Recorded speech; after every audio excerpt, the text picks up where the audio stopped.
Qué bueno es volvernos a encontrar, queridos hermanos, para revisar juntos una vez más nuestro libro La adoración pura de Jehová, por fin restaurada. Libro que nos está ayudando muchísimo a ponernos al día con las profecías de Ezequiel y además de recordar un poco la historia del pueblo de Israel en cuanto a su adoración, cómo era correctamente y después cómo se convirtió en infidelidad. Lo que repasaremos juntos es lo que tiene que ver con nuestra semana del 31 de mayo al 6 de junio. Recordemos que estamos todavía en la sección 3 con el título Jehová promete reunir a su pueblo y también la promesa de restaurar la adoración pura. Estamos repasando el capítulo número 9 con el título Unificaré su corazón. Esta es la segunda semana que estamos viendo este capítulo y como siempre cada uno tiene su idea principal. La que se basa es en Ezequiel 11:19 para este capítulo. Y dice el tema de la restauración y cómo se desarrolla en el libro de Ezequiel. Ya la semana anterior estábamos viendo y nos quedamos en la parte cómo la apostasía iba a salir, pero que el apóstol Juan era como una restricción para esto. Y ahora nos toca revisar desde el párrafo 10 en adelante. Así que vamos empezando a revisar. La pregunta del párrafo 10 y 11 es: ¿cómo se cumplió a partir del siglo II la parábola de Jesús sobre el trigo y la mala hierba? Para entender esto tendríamos que leer lo que contiene esta parábola en Mateo capítulo 13, los versículos 24 al 30. Y el texto dice así: Entonces les puso esta otra comparación. El reino de los cielos puede compararse a un hombre que sembró en su campo buena semilla. Mientras los hombres dormían, vino su enemigo, sembró mala hierba entre el trigo y se fue. Cuando los tallos brotaron y aparecieron las espigas, también apareció la mala hierba. Así que los esclavos del señor de la casa vinieron y le dijeron: Amo, ¿no sembraste buena semilla en tu campo? Entonces, ¿por qué hay mala hierba? Él les dijo: Esto lo hizo un hombre, un enemigo. Los esclavos le preguntaron: ¿Quieres que vayamos y la arranquemos?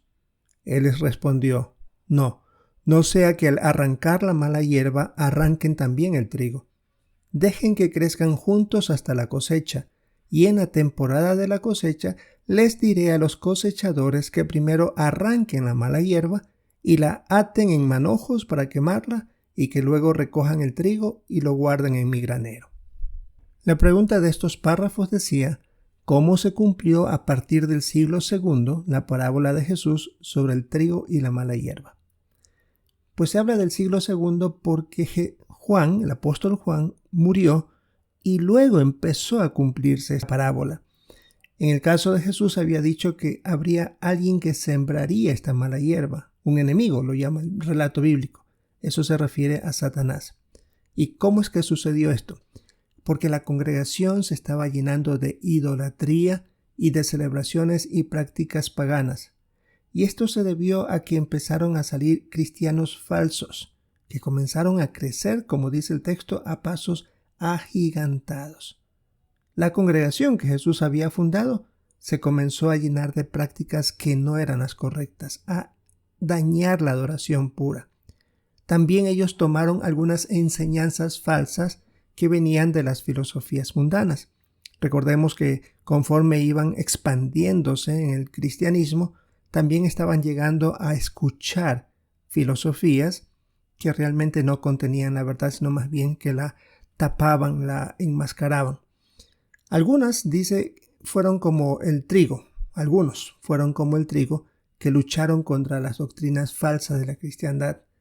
Ellos trataron de mantener la adoración pura, sin embargo era muy difícil. Llegaron a ser parte de este imperio mundial de la religión falsa que es Babilonia la Grande.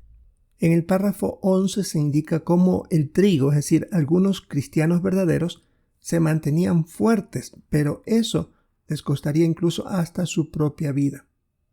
Por eso pregunta aquí: ¿permitiría Jehová que su pueblo se quedara atrapado para siempre en esa densa oscuridad espiritual? Por supuesto que no. Tenía indignación Jehová por eso, pero también sabía que en su debido momento las cosas cambiarían. Lamentablemente para muchos tuvieron que ver hasta la muerte debido a su postura de lealtad a Jehová.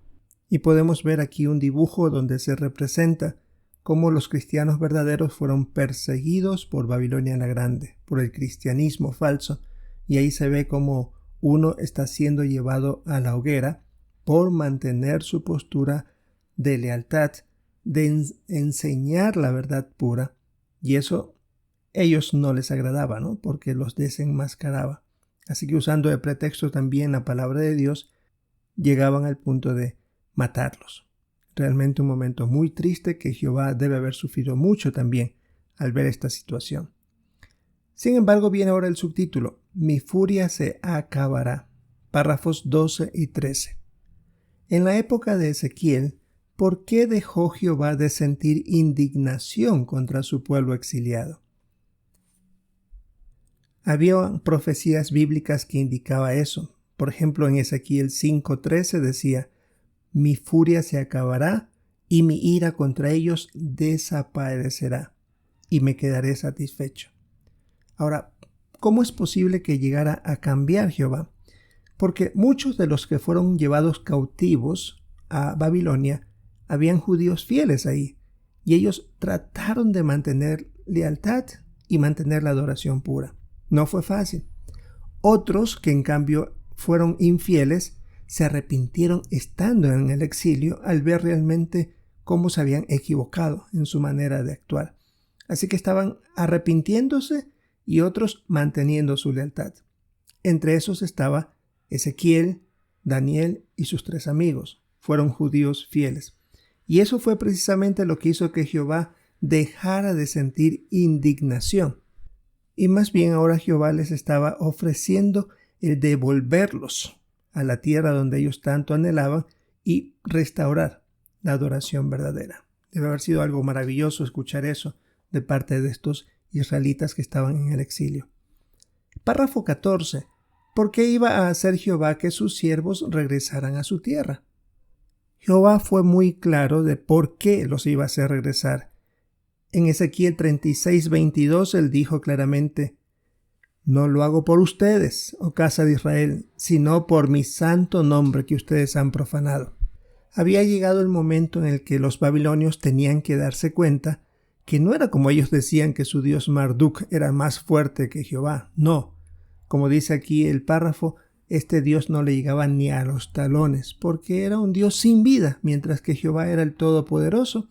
Así que Jehová hacía que ellos regresaran para restaurar la adoración verdadera y para que su nombre sea puesto en el lugar que le correspondía. Y Jehová, utilizando a Ezequiel, dio 5 promesas a este pueblo en cuanto a la restauración, así que vamos viendo una por una. Párrafo 15, la pregunta: ¿cómo sería la adoración de los judíos que volvieran a su tierra?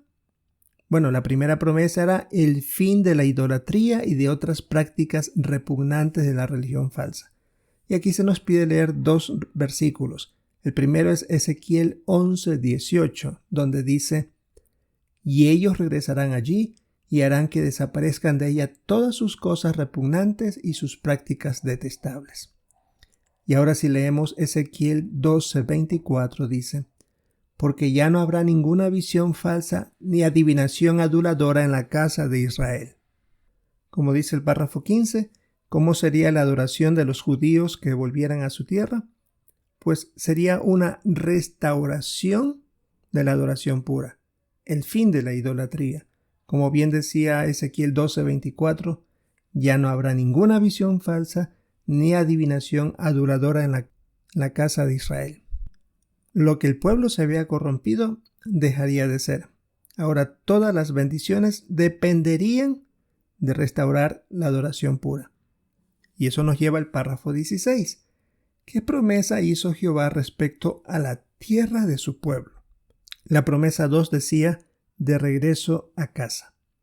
En Ezequiel 11:17, por medio de Ezequiel les mandó a decir: les daré la tierra de Israel. Esto era muy significativo para este pueblo, porque estando en el exilio en Babilonia era imposible que ellos pudieran tener una tierra de su propiedad que podrían utilizarla para sobrevivir. Pero no, aquí se les estaba ofreciendo regresar a la tierra. Es más, en la página 101 de nuestro libro tenemos ahí un dibujo donde los israelitas, trabajando en sus propias vides, están cosechando, están haciendo que ese terreno produzca suficiente alimento y por supuesto esto les permita tanto estar en su tierra donde ellos querían estar, adorar a Jehová y tener el sustento que tanto deseaban. Eso haría que el hambre desapareciera.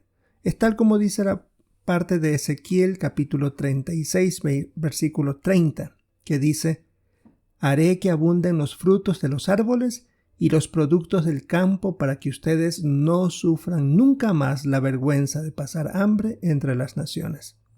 Hermosa promesa que Jehová les estaba dando a los israelitas. Ahora el párrafo 17, la pregunta es: ¿qué volvería a hacer el pueblo de Dios? Esto tiene que ver con la promesa número 3, ofrendas de nuevo en el altar de Jehová.